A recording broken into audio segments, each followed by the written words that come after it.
ما بان كبوني غاف نملك أمانجو وغرغارون بركماني يعني مودرك ما باش غرغار رافي أنا راكسس إنجناني مدكيسانو غرغار أكتر nama sagalee ta'uu dandeessu jiraachuun ishii immoo harmeen ishii sun harmee teenya waan taateef harmee ishiitiifuu jiraattee haa gargaartu. Nama harmee ofii gargaaraa jirtu waggaa 8 biyya arabaatti rakkatte harmee tiyyan gargaaradha maaloo maa hamilee kee cabsitan maa ganna garagalchitan jettee dubbataa turte viidiyoo adda addaa maxxansiteef jalatti isan natti dhagaameen baay'een namaa gatii harmee ofii hin beekani baay'een namaa eebba harmee ofii waan hin qabneef abaarsatti ta'ee summiiti ta'a akkasittiin osoo ishiin dubbataa jirtu haadha jechuun harmee jechuun hunda keenya keessa jira. Namni harmee ofiitiin maatii fiitii gatii guddaa qabu, oolmaa guddaa qabu, oolmaa maatii fi sanbeekee maatii fiitii jiraatu, hin fayyas, hin dhukkubsatus, rakkoonis irraan ga'us. Kun immoo rakkina miti. Rakkina namni irraan ga'ee fi dhukkuba namni ishii dhukkubseedha malee dhukkuba uumama rabbiitiin itti dhufee yaaduun. Dhukkubumtu kunuu maalirraa madde, rakkinumtu kunuu maalirraa madde, hanga biyya keessa galtee harmee ishii ijaan argitutti gargaaruudha qabna hundi keenya iyyuu. Sagalee ta'uufii qabna galatoomii asan turaa nama biraati carraa kan ni boona. Galatoomii ulfaadhu artistii keenya kabajamii kanuma yaadni jiru. Jaral keenya shangullitti bochaa dhiisaati meetti kooppilinki godha taaftaa godha yoo dhugatti garaa isin nyaatte taate namni wanti namni dubbachaa jiru kun waan dhuunfaatii miti. Lafa naa kaafa naa haamaa jechaatiin hin jirani waa obboleetti teenya takkallee sagalee nu ta'a turte sagalee isin ta'aati turte san oromummaadhaaf jecha hadda dabareen deemsee ishii irra ga'ee jira ka qeeqaaf dubbatus ka dhugaaf dubbatulleen wallaalaa jira wanti isin gochuu qabdan taaftaa godha harka keessan himme homaa isin irraa citee hin bu'u akka gartee ni turkiin qulqullaa'ee waan nu dhageessisu jechuudha shabakaan kiyya baay'eetti dadhabaadha. Aburashida maaliin deebite?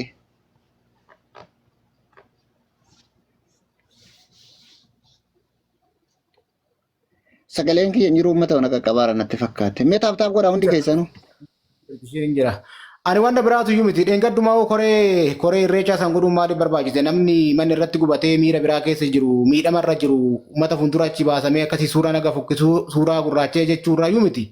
Nama rakkina irra jiru san rakkina isaatu furmaata ta'uudha malee nama gammachuu miira gammachuu irra hin jirre gadda keessa jiru qabeenya irraa barbadaa'e maaliif koreedhaa gochuun barbaachise? Erga koree godhame immoo erga miirri ishii sun cabee suuraa sun ba'e immoo maaf sagalee sirriitti ta'amee fi akka ishii sirmaa'uu gadda duraa san irraa illee baatee gargaaramtu gochuun dadhabame ishiin viidiyoo miira keessa galchuun maxxansuun akkamittiin akka dhufee hunaan galu. Kanaaf Raashiidaan haa dubbattu namni as jala jirus dura illee sagantaadha turtan na fakkaatee gastii biraa keessatti illee dubbatamu irraa dubbataa tureen reefin duutu godhe viidiyoo ishii jala galee sirriitti dhaggeeffadhe. Kan namni biraa nama hedduun turre toora nama kumaatiin turre iyyuu ooma kana baay'inaan irraa haasayaatiin turre.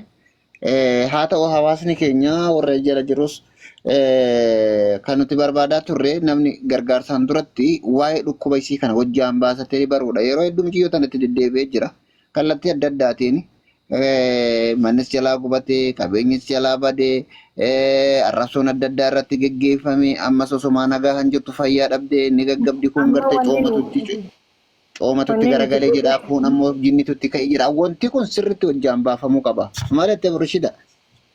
Wanni nuti godhuu qabnuuf qabeenyi Oromoon gayyuu wal gargaaranii isiin illee nama hedduudhaaf gargaarsa gurte dura waan isii mudate kana irratti hojjechuudha. Amma tasgabboonee geenyee mana amma asittis ta'u gartee warri yaada akkanaa qabnu kun waliin haasa'uudha. Namoota irraa illee yaada fuudhuudha.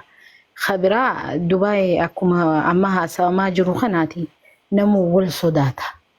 Tokkollee deemee waan kana gartee sirriitti wanni himuun jiru. Mucayyoo isii bira jirtu san raachuun amma mana cufee jira kophaa haasa'uutti jira. Guna ni dhaqee nama gastii dhumee nagatti jechuun ture. Anis rikostiin goone. Garuu wanni nuti beekuu qabnu takka kan irraanfachuu hin qabne. Mucayyoon tuni dhimma laal qorqalbii isiidhaa hammeessees ni qabdi beekaa. Kana gubbaadhaan isiin takkaa wanni irraa hafteen beektu. Nama bifa isiitiin oguu jeete garaa kiyyana dhukkubse beekee ani viidiyoo dalagee fiitiin ture. Maaliif fi akkana gootanii maaliif akkana jettanii na kaja'u gaafa sanii isiillee dubbiseen oguu takka beekte. Hamileen isiidhaa hedduu kuftuudha mucayyoo. Hamileen isii hedduu kuftuudha. Namni nama hin qabne akkanatti waraabessi nyaata. Silaa isiin ogguma dura bilbilaas jala haatanii gaafa achi dheeyxe san gurbaata kamaarree irraa godhe jettee mucayyoo reefu san tiijiitu beekaa bara. Tiijii biratti barka irraa haatan beektu. Tijii isiidhaatu gargaareeni tijiitu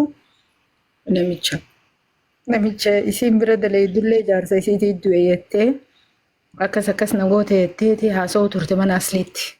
Anuma aslii keenyaatti. Kana amma gaa wanni kun cufti nu haa dabruu dhume wanni nuti barbaannu waanuma takka. Wanni takkittiin mucayyoon tuni reefu akkasiin jaan dhageessee dubbiin namaa kan duraa qaqqabata namni. Kanuma duraa as babahu qabatta. Akkasiin jetteen akka nama rirrifatuu godhatti ni babbaareeddii siin jette. Kaan ammoo mooraatu garaa gubbaarra bahee garaa cuqqaalee je. Moorri onnee nama cufa malee nuti garaa nama cufu hin dhageenye. Ani hin dhageenye takka. Yookaan dhukkuba innaa biraa taatee hin beeku. Isiin maal nyaattee oguu dhukkubsatte kana. Warri amma bira galan jaan akka silaa nu dubbisanii barbaada. Bilbilee hin kaastu mucayyoon reefu laayifii irra turte mana raachuuti.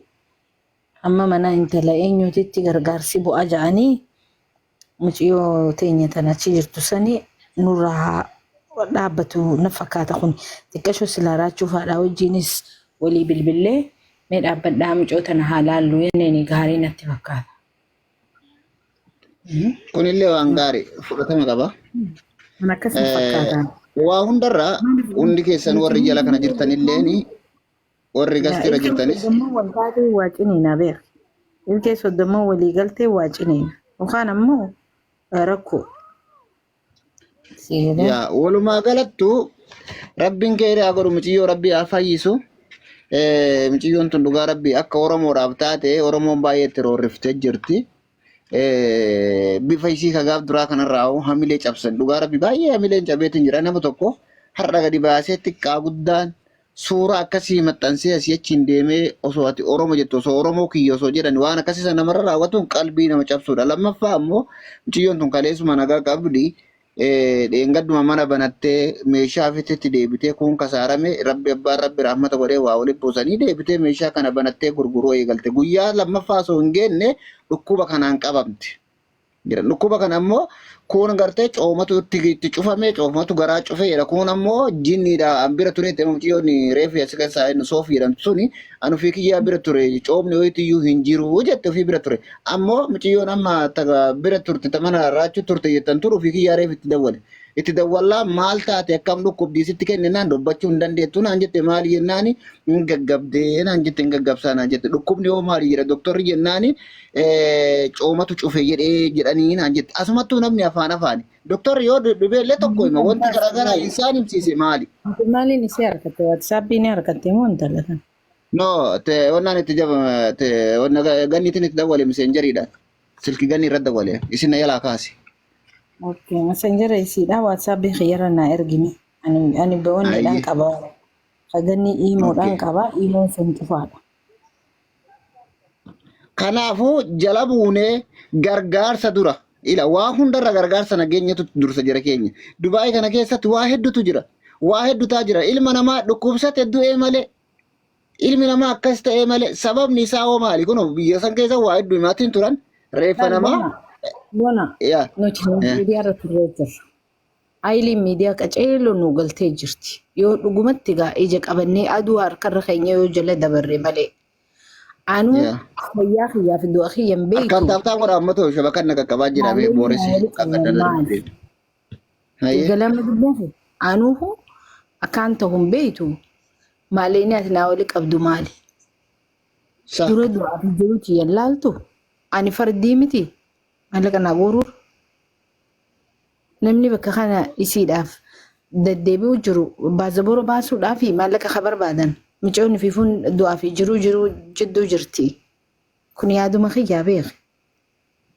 Hay akkam jechuu maali yoonni fi micootana waan isiin irra dabarte kanarratti yoo warri miidiyaadhaa irratti haasawee maaliif akkanni akkana ta'e maaliif akkanni akkana ta'e jee yoo jalan deemneef maal gooneef nuti ganni. Abboo boru kabiraatu kanaa dhufa maal taatisa? Kanaa miti kabiraatu boruu kanaa olitti dhufa boru jechuudha. Yoo amma tana namni jala deemne gargaarsuma hoo jedhe waan dhufe hunda tooftaa hunda karaa hawwatame gargaarsuma hoo ka jedhamu taateeti haidhi namaa isaan baaqa namaa baasu jechuun gargaarsaan duratti haidhi sun maali? maaltu miidhe eessatti miidhameeranii achirra dhaabbatanii booda gargaarsi guurama.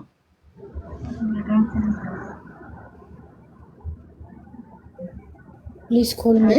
Biyya hunda keessa gadi ba'anii iyyaa jiranii Dubaay jechuun nama reeffa namaa akka hin banamne asheeddee waa meeqa gootee ila jaarmaan biyya keessatti illee akka saaxinii bananiin awwaallee nama goosisaa jiru haadha biyya san keessa xaxamee maal taatan kan miidiyaan guutuun irraa dubbataa jiru. Ani achi dhaqeetiin harkeen sinjee ijoollee malleeni isaanii silaa qabahuu fi nu sodaachisaniin dhufnuu naan jaan. Gaafan achi ture san ijoollee hedduudhaaf wanni CID bira dhaqee waraqaa isaanii reejistara godhee waan cufaa godhee mee okkee hin jeegaa egaa namas 4 fi 5 nadii booda maaliif yeroo tiyya balleessa jeetiniin CID itti dhiisee biraa dhufe. Rakkoodha Dubaay. Kanaafuu akka danda'ametti. Dhaabbanni jawwal ta'e dhaabbata. Ayyee irraa kaasime. Ayi dabarti sagalee ol baasi. Nagaa kete akkam? Nagaa ana Rashida dhabar.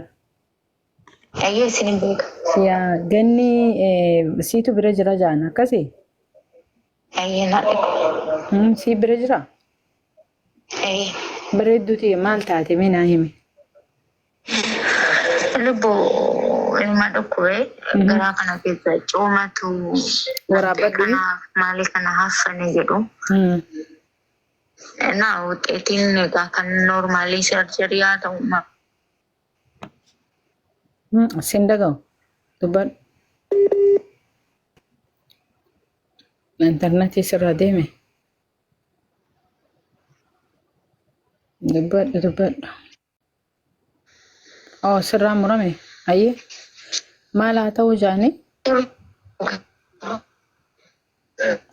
Bakka gaarii dhaabbadhu maashina irraa achi deeme. Maal jettee? Imoon qabdu ati? Imoon qabdu? Imoon bilbili. Dhaadhume natti fakkaata. Guna kanatti si ilaalu maaliifi? Hedduu rakkan obboleessu. Hedduu rakkan. Cooma moo cooma. Ajaa'iba. Coomni dur garaa nama cufaa jira keenya.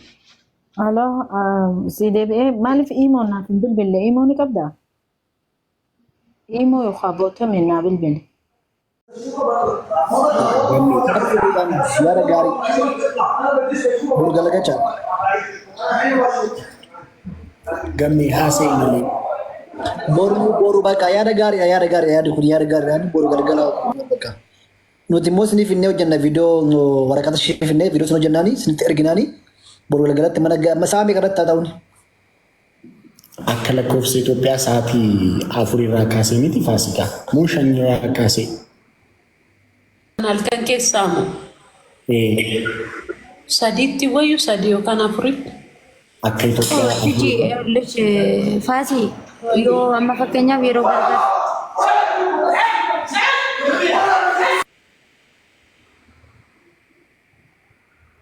ተፈጠረ Nama biraati isheentiin.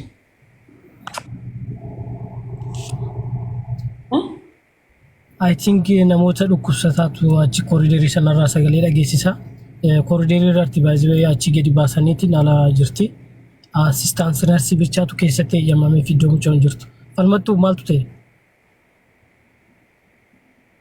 maal taatanii jiru?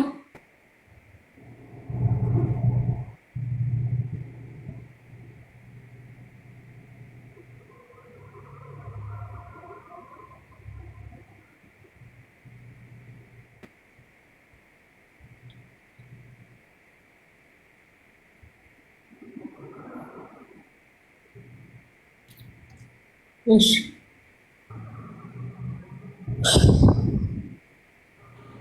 Normaal amtumaan taaneen nagaadhaani. I think waajjii Nagaadha. keessa ishiidhaan waliin qabatu kun ishiin shakkiin. Qabatu nagaadhaan bakka tarreedhaan. borusaa meeqatti jettanii? Dhiifama ishiidhaan otoo hin taane kan nama biraatidha. Bakka jira miti ree mana yaalaa jirra macheem waan baay'eetu jira. Waa Kanumadha. kan nama biraatidha kan ishee miti. Seensisuudha naani. Sa'aatii meeqa? Boru akka lakkoofsa Itoophiyaatti sa'aatii 4 irraa galgala sa'aatii 4 irraa kaasee boru akka lakkoofsa Itoophiyaatti.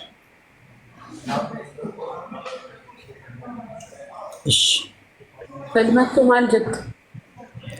Yoo achirrattis akkuma ammaa kana fidaa ganni nutti agarsiisaa yoo jedhanii akka sa'aatii Itoophiyaa sa'aatii 4 irratti ganni arguu hin danda'an. Mikinaatuun sa'aatii asii sa'aatii 8 walakkaan irratti nama hin baasu waan ta'aniif akkuma kana akkuma kana jira jechuudha. Laayifii bannee irraa keenyee ba'uu dandeenya isaanii. Laayifii qabattee irratti qabnee kaa'uu dhiisnee ba'uu dandeenya yookiin dibbilashi. Yeroo laayifii sun eegsiin jette Gastii bannee irratti alatti baatan. Salphaadha. Bakka akkasittis hin danda'amu yaada gaariidha. Furachaadha.